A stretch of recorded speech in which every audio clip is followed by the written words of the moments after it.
लड़का एक कैमरे से छेड़छाड़ कर रहा था। तभी उसने सामने एक संदिग्ध आदमी को देखा। उसने झूम करके ध्यान से देखा। वे घर में चोरी करने आए दो चोर थे। उसने तुरंत कैमरा घुमाया ताकि सबूत रिकॉर्ड कर सके, लेकिन सामने वाले आदमी ने उसे देख लिया।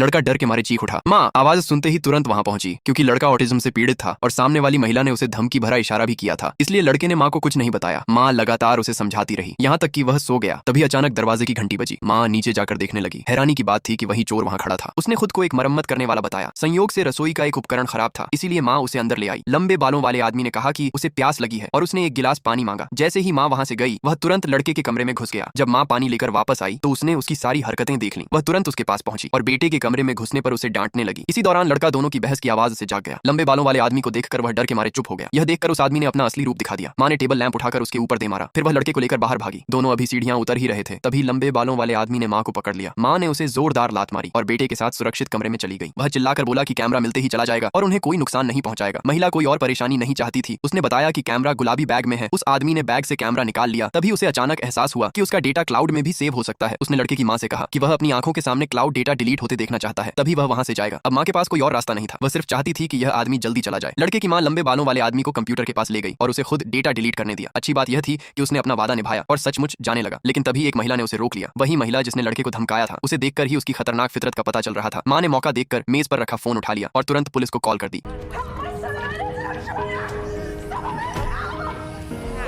नादिया ने फोन छीनकर कहा कि सब ठीक है। फिर उसने कॉल काट दी। माँ ने कांच के टुकड़े से उसे घायल कर दिया और तुरंत सुरक्षित कमरे की ओर भाग गई। घायल महिला गुस्से से बेकाबू हो गई। उसने लंबे बालों वाले आदमी से कहा कि लड़के और उसकी माँ को खत्म करना होगा। दोनों सुरक्षित कमरे को खोलने की योजना बना ही रहे थे, तभी अचानक दरवाजे की घंटी बज उठी।